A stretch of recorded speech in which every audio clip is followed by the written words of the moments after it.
the women feeding Malaysia from invisible kitchens, and the system trying to shut them down right now. Somewhere in Malaysia, a woman is waking up before the sun rises. She's not heading to an office. She's not clocking into a factory.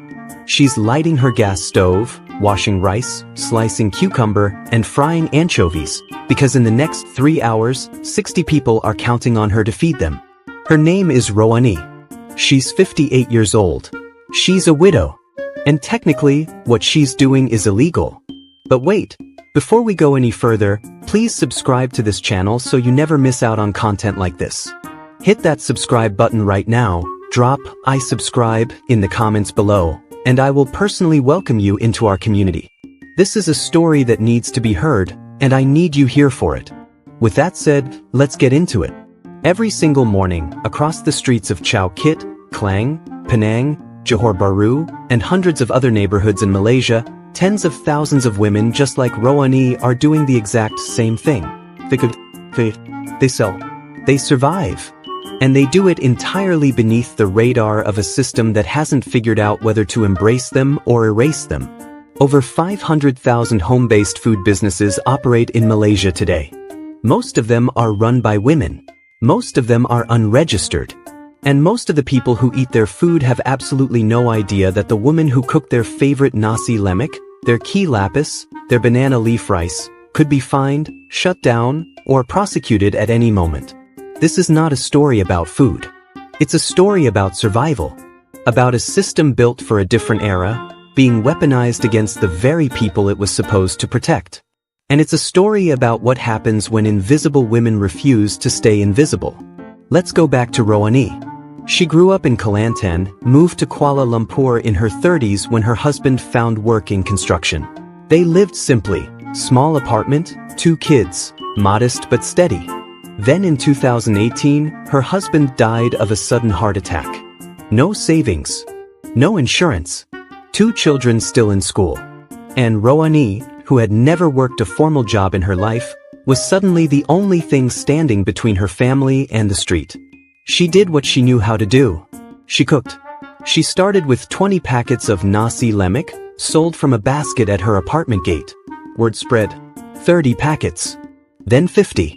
Then 60.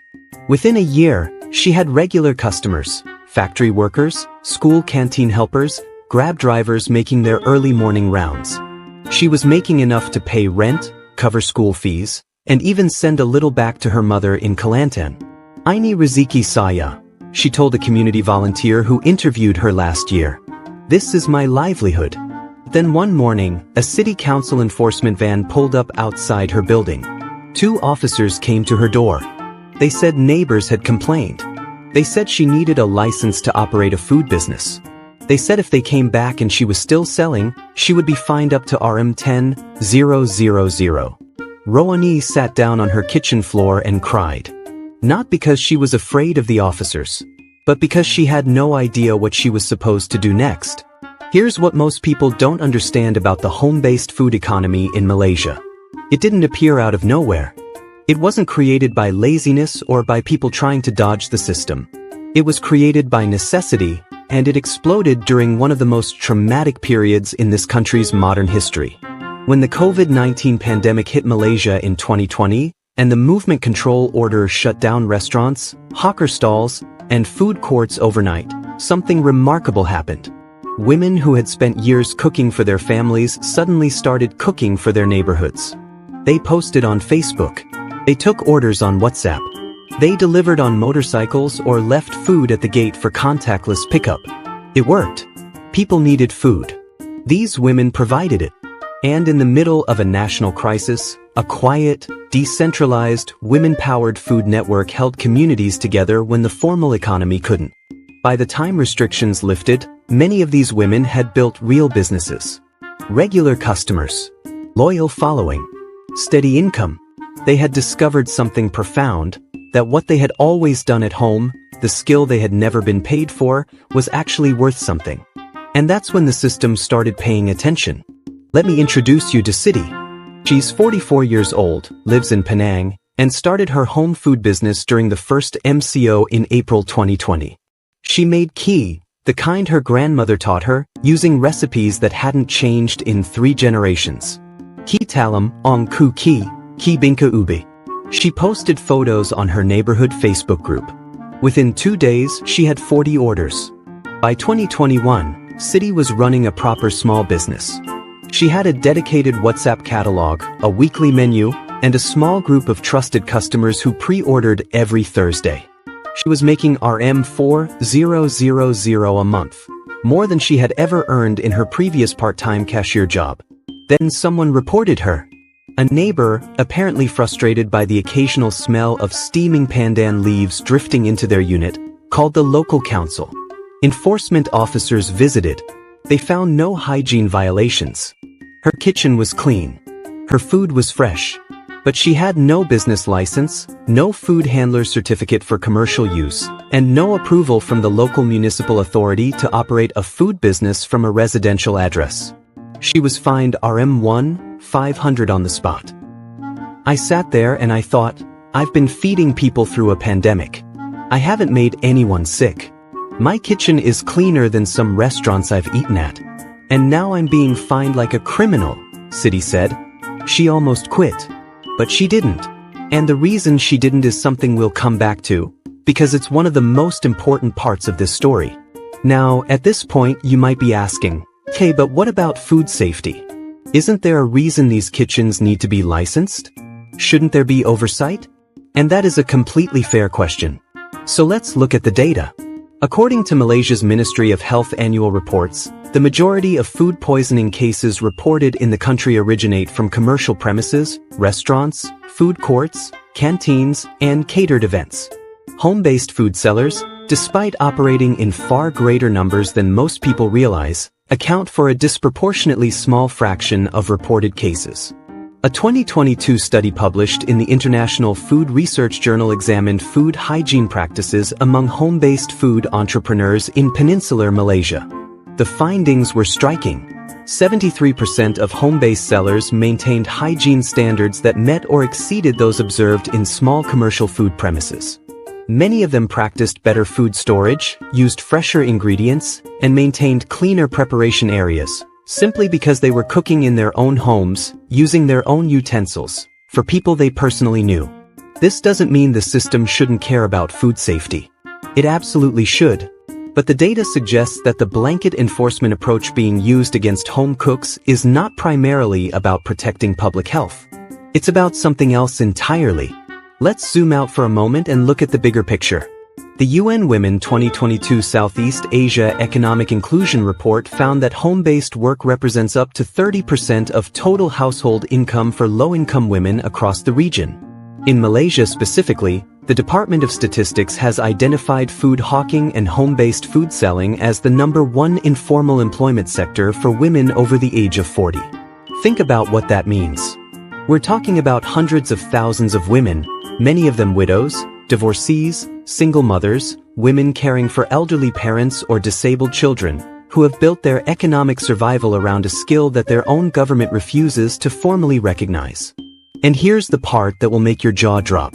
At the exact same time that local council enforcement units across Malaysia are raiding home kitchens and issuing fines, the federal government is running a national economic policy called Madani Economy, a framework explicitly designed to promote inclusive growth, reduce inequality, and lift the bottom 40% of income earners. The women being fined for selling key from their homes are the bottom 40%. They are the very people this policy claims to be fighting for. So which is it? Are they entrepreneurs to be celebrated, or criminals to be prosecuted? Because right now, the answer depends entirely on which government department shows up at your door. I want to tell you about Aunty Letchumi. She's 62 years old. She lives in Klang. She's been making banana leaf rice from her home for 11 years.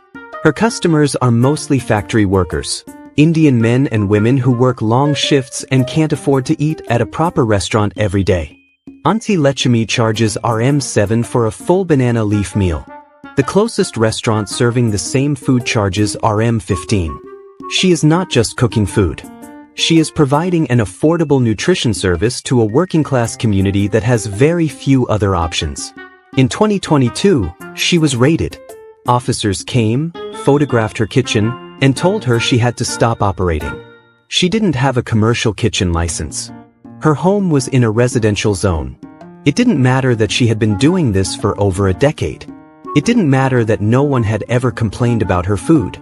A neighbor had filed a report, and the rules were the rules. What happened next is something I think about a lot. When word spread that Aunty Letchumi had been told to shut down, her customers showed up at her gate. Not to riot, not to cause trouble. They just stood there, quietly. A group of about 30 factory workers, standing outside the gate of a 62-year-old woman's home, making it clear that they were not going anywhere. The officers left. Aunty Letchumi cried. Her customers filed back inside. And they ate their banana leaf rice.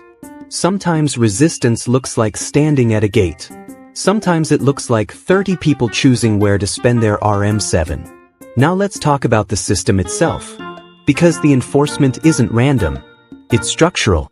And understanding why it works the way it does helps explain why this problem has gone on for so long without being solved.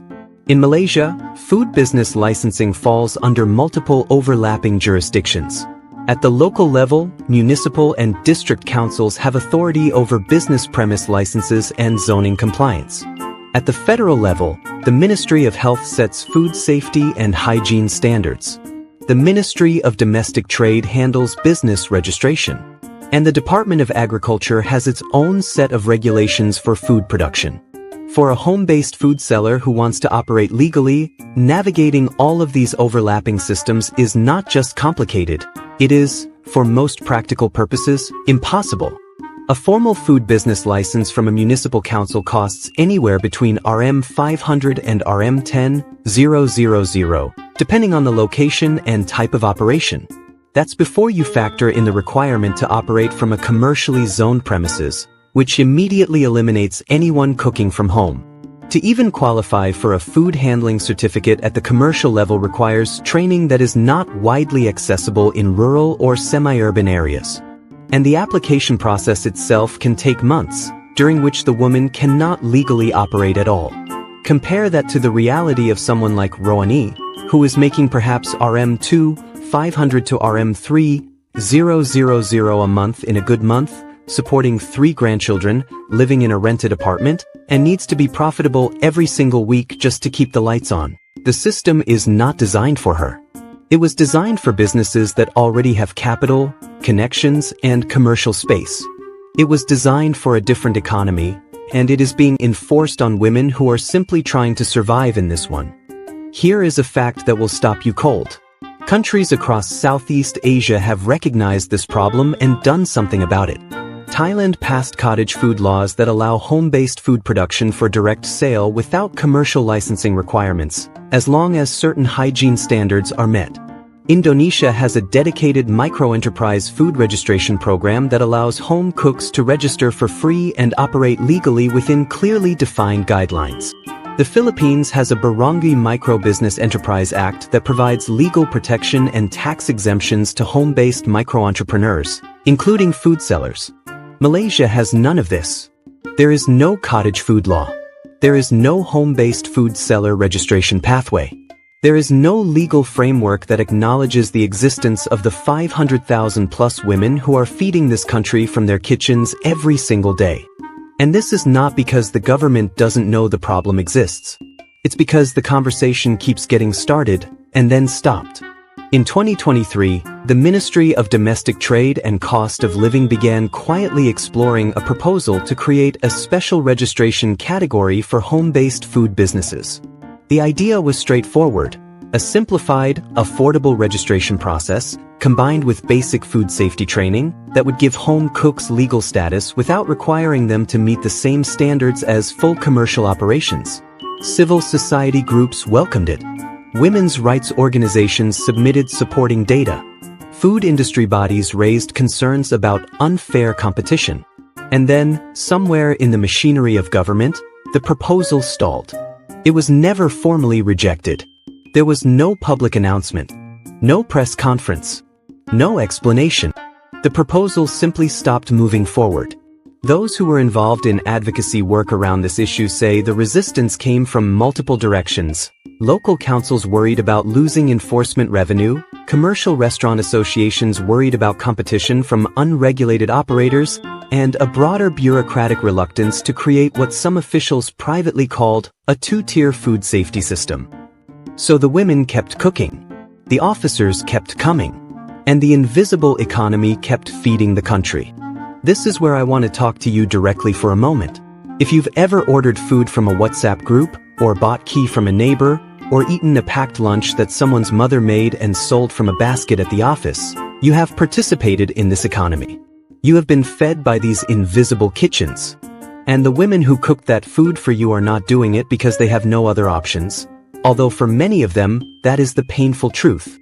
They are doing it because they are skilled, because they have knowledge passed down through generations, because they know how to make food that tastes like home, that feeds people who are stretched thin, that shows up reliably every morning before the city wakes up. They deserve to do this without fear. Now, I promised you that we'd come back to Siti, the woman from Penang who was fined Rm1,500 and almost quit. She didn't quit because of a TikTok video. In late 2022, a content creator in Kuala Lumpur posted a short video about home-based food sellers in Malaysia and the licensing system they faced. The video was not highly produced. It was just a woman talking to her phone camera, sharing the story of a key seller in her neighborhood who had been told to shut down. She ended the video with a simple question.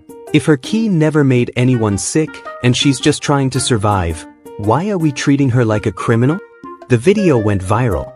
Millions of views. Thousands of comments.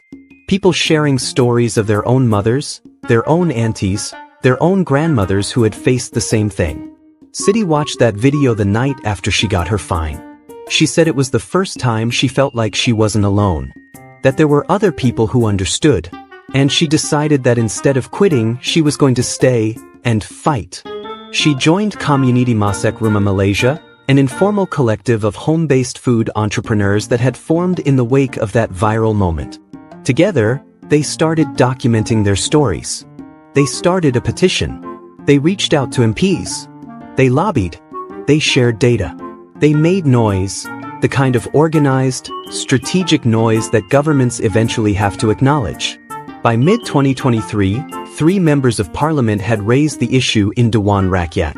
The minister responsible was asked directly about the licensing gap. For the first time in memory, this invisible economy had a voice in the place where Malaysia's laws are made. The change hasn't come yet. Not fully. Not in the form these women deserve. But something has shifted. Several state governments, including Selangor and Penang, have begun informal discussions about creating state-level frameworks for home-based food sellers. The Federal Health Ministry has released new guidelines specifically addressing home-based food production that, while not providing full legal protection, at least acknowledge the sector's existence for the first time in official documentation. And the enforcement, in some areas, has become less aggressive. Not because the law has changed, but because local councils, increasingly aware of the public sentiment around this issue, have quietly deprioritized home-based food seller raids in favor of targeting genuinely dangerous operations. It is not enough, but it is movement.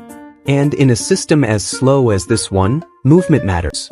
So what would actually fix this? What would a fair, functioning system look like for the 500,000 women feeding Malaysia from their home kitchens? 3 things. 3 clear, practical policy changes that could transform this situation almost overnight. First, a dedicated home-based food entrepreneur registration pathway. Affordable, simple, accessible. Something that costs under Rm100, can be completed online, and gives sellers a legitimate legal status without requiring commercial premises. Think of it like a business registration for the real economy, not the imaginary one the current system was built for. Second, a nationally standardized food safety training program for home-based sellers, free, short, and available in Bahasa Malaysia, Tamil, and Mandarin. Not because home cooks are unsafe, but because formal training would give them the credibility and legal standing they currently lack, and it would give the government the oversight mechanism it claims to need. Third, a cottage food law that draws a clear legal distinction between small-scale home production for direct sale and large-scale commercial food manufacturing.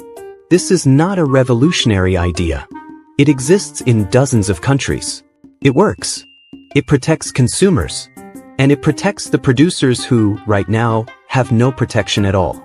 These are not radical demands.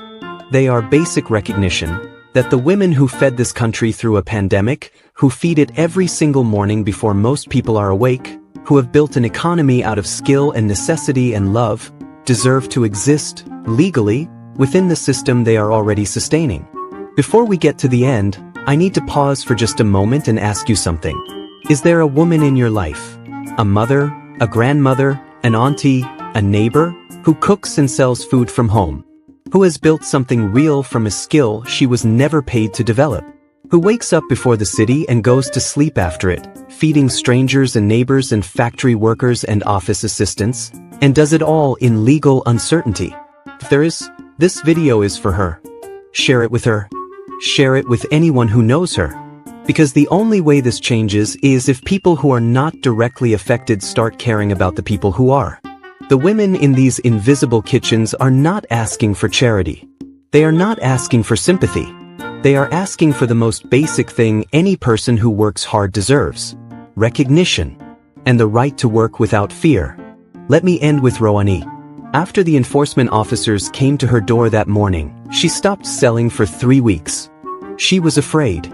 She didn't know what was legal and what wasn't. She didn't know what would happen if they came back. But she had grandchildren to feed, and 60 regular customers who kept messaging her, and a skill that no enforcement officer could take from her. So she came back, quietly, carefully, with a little more caution and a lot more awareness of the world she was operating in. She started connecting with other sellers in her area. She found out about the Community Masak Rumah Malaysia network. She added her name to the petition. "Saya hanya masak," she said. "I am only cooking." Yes, Maksik Rohani. You are only cooking. But what you're really doing is building a lifeline. For your family, for your community, for 60 people who wake up hungry and go to sleep full because of what you made this morning from your invisible kitchen. And that is worth fighting for. These women feed your neighbors. They feed your workers. They feed your families. And the system, the very system that claims to want an inclusive economy, calls them criminals for doing it.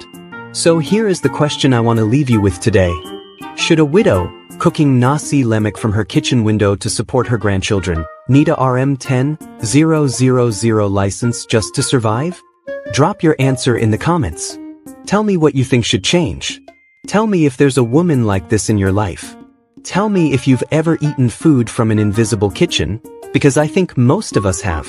And if this video moved something in you, if it made you feel something, think something, want something to be different, then share it. Because the women in these kitchens don't have marketing budgets. They don't have publicists. They have their food and they have us. Let's be worth something to them. Thank you for watching. I'll see you in the next one.